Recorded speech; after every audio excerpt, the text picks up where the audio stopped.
বরিশাল থেকে নাটকীয় গ্রেফতার, রিমান্ড, তারপর জামিন নামঞ্জুর হওয়া, কারাদণ্ড পাওয়া কন্টেন্ট ক্রিয়েটর তৌহিদ আফ্রিদি এখন যেন টক অব দ্য টাউনে পরিণত হয়েছেন।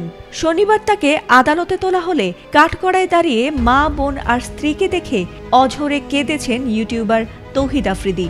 ভাঙা গলায় জানিয়েছিলেন ডিবির কাছে যেতে তার বেশ ভয়, তাই জামিনের চেষ্টা করেছিলেন পরিবারের সদস্যরা। তবে তার জামিন আবেদন নামঞ্জুর করে তাকে কারাগারে পাঠানোর নির্দেশ দিয়েছে আদালত।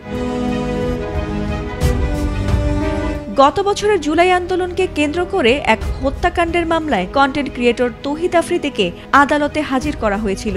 শনিবার এজলাসে তোলার সময় তার মুখে কালো মাস্ক, মাথায় হেলমেট, হাতে হাতকড়া ও গায়ে ছিল বুলেট প্রুফ জ্যাকেট। বিচারক এজলাসে উপস্থিত থাকার সময় তার মা, বোন আর অন্তঃসত্ত্বা স্ত্রীকে দেখে তৌহিদ আফ্রিদি অঝরে কাঁদতে থাকেন। সঙ্গে তার পরিবারের সদস্যরাও এ সময় আবেগে ভেঙে পড়েন। এ সময় তার প্রিয় খাবার আনলেও তাকে খাওয়ানোর কোনো অনুমতি মেলেনি।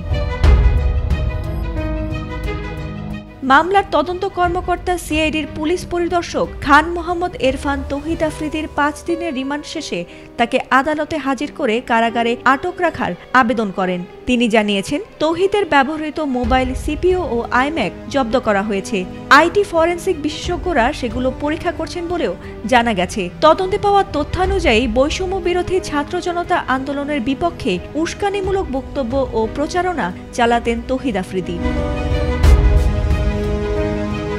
এমনকি তাকে রিমান্ডে নিয়ে জিজ্ঞাসাবাদের সময়ও বেশ কিছু গুরুত্বপূর্ণ তথ্য মিলেছে, যা যাচাই বাছাই চলছে।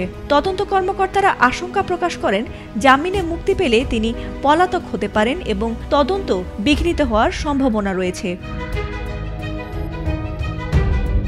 শুনানিতে আসামি পক্ষ জামিন চাইলেও রাষ্ট্রপক্ষ তার বিরোধিতা করে।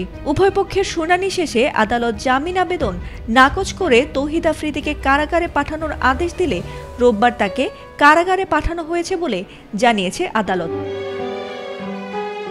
ফাতিমা সুলতানা, এটিএন বাংলা।